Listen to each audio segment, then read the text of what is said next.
Waktunya masuk kelas. Kepada seluruh siswa untuk segera memasuki kelasnya masing-masing. Assalamualaikum warahmatullahi wabarakatuh. Selamat pagi anak-anak. Masih tetap semangat kan? Bagaimana kabar kalian hari ini? Sehat, Bu. Alhamdulillah, semoga kita selalu diberi kesehatan ya. Selanjutnya mari kita panjatkan kehadirat Allah Subhanahu wa taala atas rahmat dan karunia-Nya kita masih bisa berkumpul di kelas ini untuk belajar fisika bersama saya. Sebelum memulai pelajaran pada hari ini, alangkah baiknya kita berdoa terlebih dahulu agar selalu diberi kelancaran dan kemudahan untuk menuntut ilmu. Ya, berdoa menurut agama dan keyakinan masing-masing. Berdoa dipersilahkan.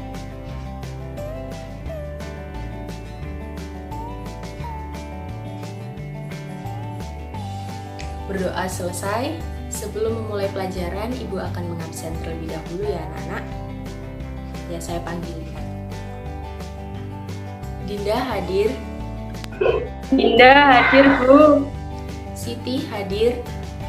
Siti hadir, Bu. Mita. Mita hadir, Bu. Busni hadir. Hadir, Bu. Ya, pada pertemuan sebelumnya kita telah membahas mengenai pengantar gelombang elektromagnetik. Di antaranya yakni terdapat pengertian gelombang elektromagnetik dan sifat-sifat gelombang elektromagnetik. Pada pertemuan kali ini kita akan membahas mengenai spektrum gelombang elektromagnetik. Tujuan pembelajaran pada hari ini, yang pertama, siswa dapat mengidentifikasi jenis spektrum gelombang elektromagnetik. Yang kedua, siswa dapat mengetahui fenomena spektrum elektromagnetik dalam kehidupan sehari-hari. Yang ketiga, siswa dapat menyajikan hasil pengamatan dan diskusi mengenai spektrum gelombang elektromagnetik. Yuk, apakah kalian sudah siap mengikuti pelajaran hari ini? Mantap, langsung saja kita mulai pembelajaran materi spektrum gelombang elektromagnetik. Coba kalian amati gambar berikut. Setelah mengamati gambar tersebut, coba salah satu dari kalian bisa memberikan pendapatnya. Apa yang kalian amati dari gambar tersebut? Izin menjawab, Bu. Menurut saya, itu gambar radio yang memiliki fungsi untuk menyiarkan berita, sama juga sebagai media hiburan, Bu, untuk mendengarkan musik. Baik, terima kasih Mita atas jawabannya. Benar sekali apa yang dikatakan Mita. Oke, sekarang Ufai akan memberikan pertanyaan. Nah, dari jawaban Mita tadi, bagaimana cara radio berfungsi untuk menyiarkan berita dan sebagai media hiburan untuk mendengarkan musik? Ada yang mau menjawab? Silakan angkat tangan. Saya, Ibu Siti, mau menjawab. Ya, Siti. Menurut saya ya, bagaimana cara radio itu berfungsi untuk menyiarkan berita, dapat juga sebagai media hiburan ya Bu untuk mendengarkan musik itu karena radio itu memanfaatkan teknologi yang menggunakan gelombang elektromagnetik. Terima kasih atas jawabannya Siti. Untuk lebih jelasnya dapat disimak pada video berikut.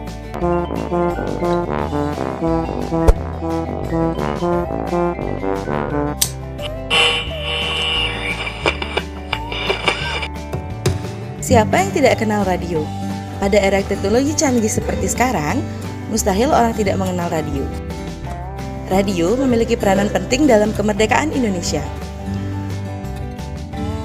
Melalui radiolah, kemerdekaan Indonesia diketahui oleh seluruh rakyat Indonesia. Sudah terlihat jelas bahwa fungsi dari radio adalah sebagai media penyiaran berita. Tentu yang menjadi pertanyaan adalah bagaimana sebuah benda mati bisa menyiarkan sebuah berita. Radio adalah teknologi yang digunakan untuk mengirim sinyal dengan cara radiasi dan elektromagnetik. Dengan gelombang radio, ada adalah satu bentuk dari radiasi elektromagnetik.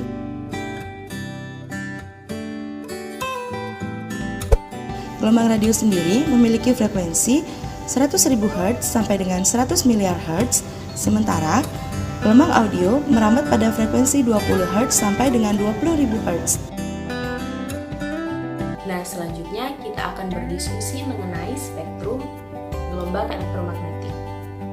Silakan kalian membentuk kelompok terlebih dahulu ya anak-anak. Nah, Bu Fai akan memberikan lembar kerja yang akan kalian diskusikan dan kerjakan bersama kelompoknya. Baik, sudah dibentuk.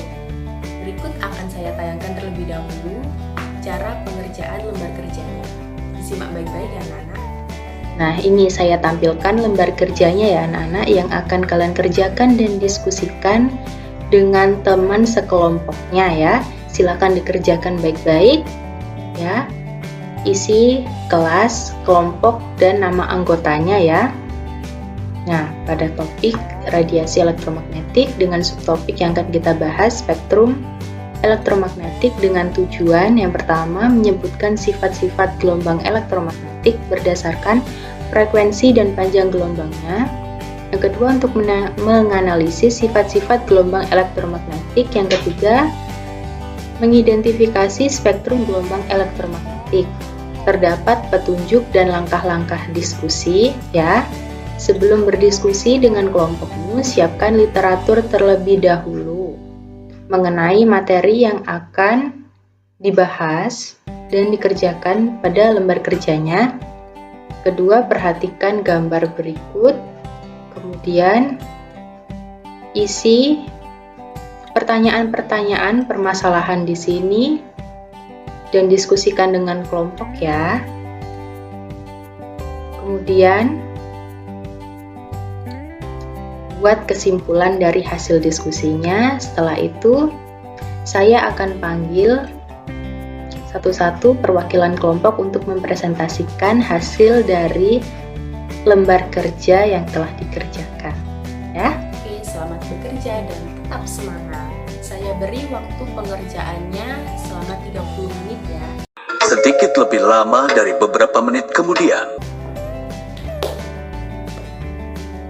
Baik, 30 menit sudah berlalu. Jadi salah satu dari perwakilan kelompok silakan maju ke depan untuk mempresentasikan hasil pengerjaannya ya. Sedikit lebih lama dari beberapa menit kemudian. Terima kasih untuk semua kelompok yang telah mempresentasikan hasilnya. Semuanya bagus-bagus anak. Semuanya telah merujuk pada konsep spektrum gelombang elektromagnetik. Untuk memperkuat pemahaman kita mengenai spektrum gelombang elektromagnetik, Bu Fai akan menjelaskan. Silakan disimak baik-baik ya anak-anak. Nah, berikut saya tampilkan materi mengenai spektrum gelombang elektromagnetik. Spektrum gelombang elektromagnetik, di mana gelombang elektromagnetik itu memiliki pengertian gelombang yang dapat merambat tanpa membutuhkan medium, di mana gelombang elektromagnetik ini dapat merambat di ruang hampa. Sehingga gelombang elektromagnetik terdiri dari bermacam-macam gelombang yang memiliki beda frekuensi dan panjang gelombangnya. Namun, cepat rambatnya itu sama, yakni 3 kali 10⁸ meter per second. Hubungan dari frekuensi, panjang gelombang, dan cepat rambat gelombang tadi dapat dirumuskan sebagai berikut. C sama dengan F dikali lambda, di mana C adalah cepat rambat gelombang dengan satuan meter per second, dan F adalah frekuensi dengan satuan Hz, dan lambda adalah panjang gelombangnya dengan satuan meter. Nah, berikut adalah gambar yang termasuk dalam spektrum gelombang elektromagnetik ya. Ada gelombang radio, gelombang mikro, sinar inframerah, sinar tampak, sinar ultraviolet, sinar X, dan sinar gamma. Dapat dilihat pada tabel di mana mereka memiliki panjang gelombang dan frekuensi masing-masing. Pertama, kita akan membahas mengenai gelombang radio yang kita singgung pada awal-awal saya menunjukkan gambar radio. Nah, kita akan membahasnya lebih dalam di materi ini. Nah, gelombang radio adalah salah satu bentuk dari radiasi elektromagnetik yang merupakan gelombang elektromagnetik yang pertama kali ditemukan oleh Heinrich Hertz dan digunakan oleh Marconi sebagai media komunikasi. Nah, gelombang radio ini terbentuk ketika bunyi atau audio berubah menjadi sinyal listrik melalui gelombang osilator, yaitu gelombang pembawa yang mengalami modulasi pada frekuensi yang terdapat dalam frekuensi gelombang radio. Nah, frekuensi gelombang radio ini terdiri dari AM, yang singkatannya amplitude modulation, hingga FM, yaitu frekuensi modulation yang berkisar antara 10⁻² hingga 10⁹ Hz. Nah, sistem modulasi gelombang radio ini ada AM dan FM, di mana AM itu jangkauannya luas, serta suaranya itu tidak jernih ya anak-anak, dan FM itu jangkauannya sempit tapi suaranya jernih. Contoh dari gelombang radio ini ada siaran radio seperti orang yang siaran radio, yang kedua sebagai alat komunikasi pesawat dan kapal, yang ketiga siaran televisi. Selanjutnya yang kedua kita akan membahas mengenai gelombang mikro.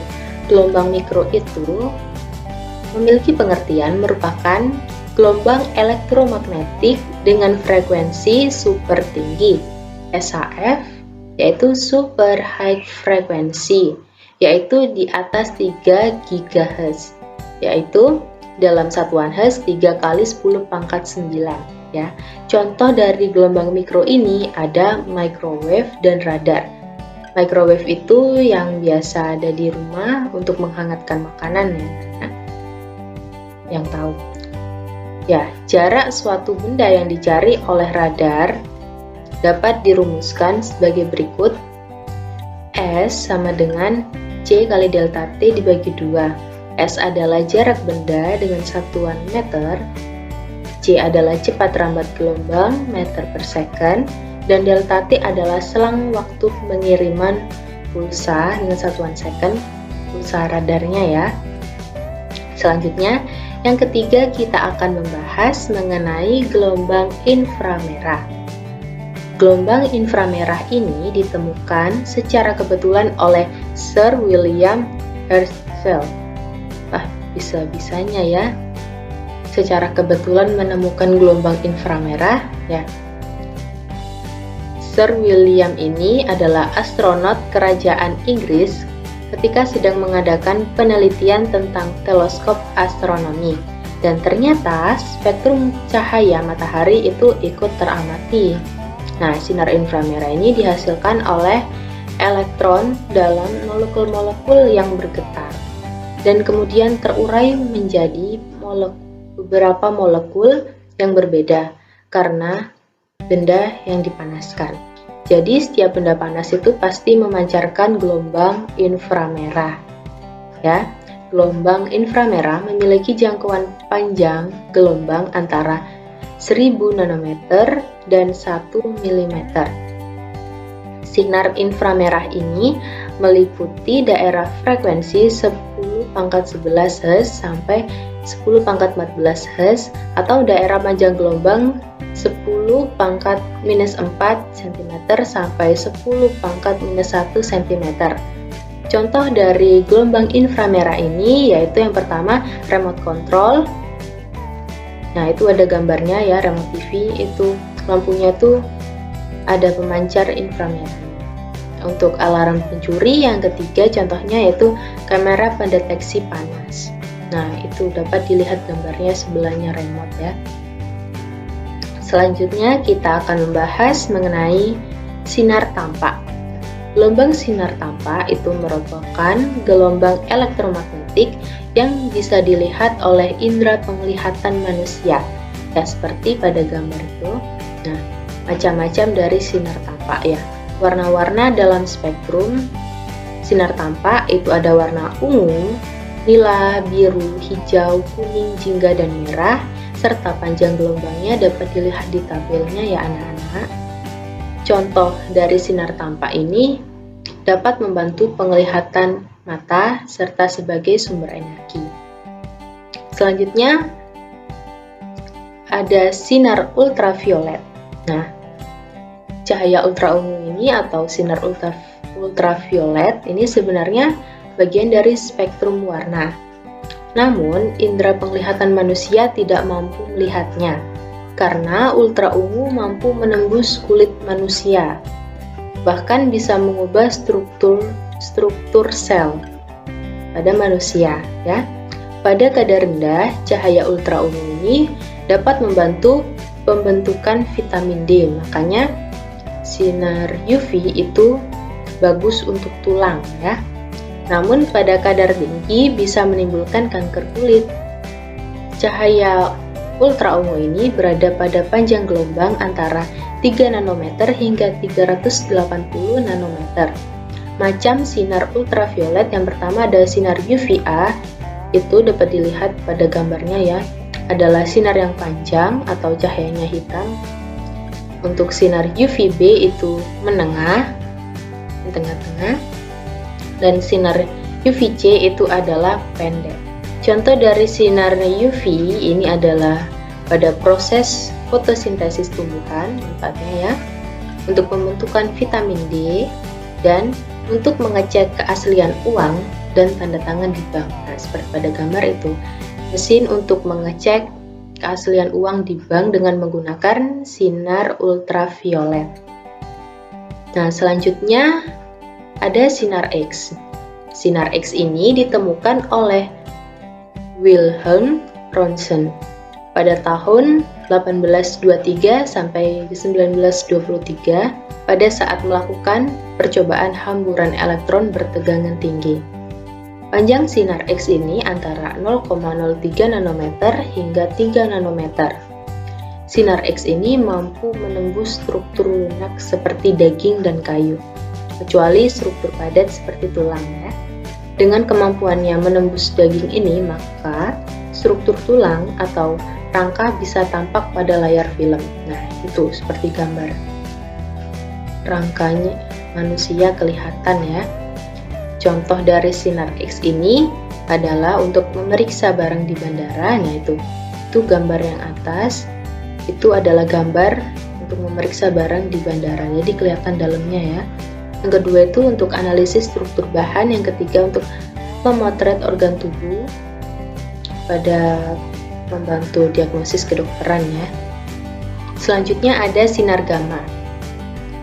Sinar gamma merupakan gelombang elektromagnetik yang paling kuat di antara gelombang elektromagnetik lainnya. Gelombang sinar gamma dapat menembus struktur padat, bahkan dapat mengubah struktur atom menjadi atom yang berbeda. Sinar gamma terjadi dari suatu proses reaksi nuklir sehingga menghasilkan radiasi yang cenderung dapat berbahaya bagi makhluk hidup. Nah, panjang gelombang sinar gamma ini berkisar antara 0,0003 nanometer hingga 0,03 nanometer, atau bisa ditulis sebagai 0,3 pm hingga 30 pm. Nah, di mana 1 pm itu atau 1 pikometer sama dengan 10 pangkat minus 12 meter. Contohnya dari sinar gamma ini ada untuk terapi kanker. Nah, itu gambarnya untuk terapi kanker otak ya. Yang kedua untuk sterilisasi makanan dan minuman kalengan. Yang ketiga untuk pembuatan varietas tanaman unggul. Nah, berikut saya tampilkan contoh soal untuk mempermudah pemahaman dari pembahasan materi barusan ya anak-anak. Ya, contoh soalnya bisa dilihat. Gelombang elektromagnetik merambat dengan kelajuan 3 kali 10 pangkat 8 meter per second. Nah, jika panjang gelombang elektromagnetik tersebut adalah 200 nanometer, berapa frekuensi dari gelombang tersebut? Ya, lanjut pada penyelesaiannya, ya, diketahui cepat rambat gelombangnya itu 3 kali 10 pangkat 8 meter per second. dengan panjang gelombang sama dengan 200 nanometer, kita ubah satuannya ke meter terlebih dahulu menjadi 200 kali 10 pangkat 9 meter. Nah, yang ditanya apa? Frekuensinya kan? Nah, jawab. Hubungan antara cepat lambat gelombang dan panjang gelombang dan frekuensi gelombang dapat diketahui pada rumus berikut. C sama dengan lambda dikali F, di mana untuk mencari lambdanya kita ubah luasnya, F sama dengan C per lambda. Nah, lalu kita substitusikan. C-nya berapa? 3 kali 10 pangkat 8 meter per second. Lambdanya 200 dikali 10 pangkat 9 meter. Nah, kita dapatkan hasil frekuensinya yakni 1,5 kali 10 pangkat 15 Hz.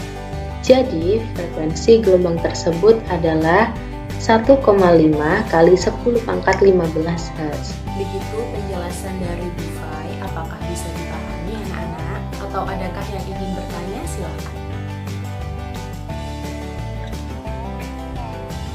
Bu, saya mau bertanya, apakah gelombang elektromagnetik itu memiliki dampak yang berbahaya ya Ibu? Nah, seperti yang saya jelaskan sebelumnya Siti, spektrum gelombang elektromagnetik itu juga memiliki dampak yang berbahaya bagi tubuh.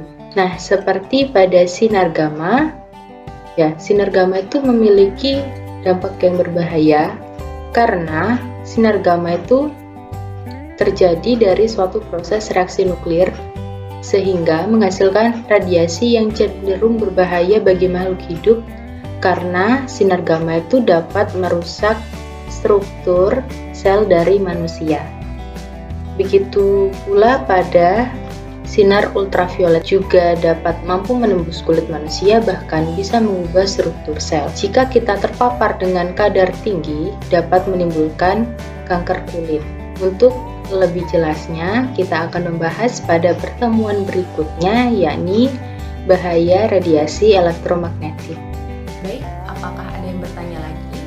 Oke, jika tidak ada yang bertanya lagi, silahkan lembar kerjanya atau LKPD-nya tadi yang sudah dikerjakan dikumpulkan ya. LKPD-nya sudah dikumpulkan semua ya. Baik, kemudian sediakan 1 lembar kertas saja, 1 lembar kertas. Oke, Bu Fai akan memberikan 1 soal saja, tidak banyak kok, untuk memperkuat pemahaman kalian mengenai materi yang telah saya jelaskan. Silakan dikerjakan selama 10 menit. Beberapa menit kemudian. Baik, waktunya sudah lewat 10 menit ya anak-anak. Silakan dikumpulkan.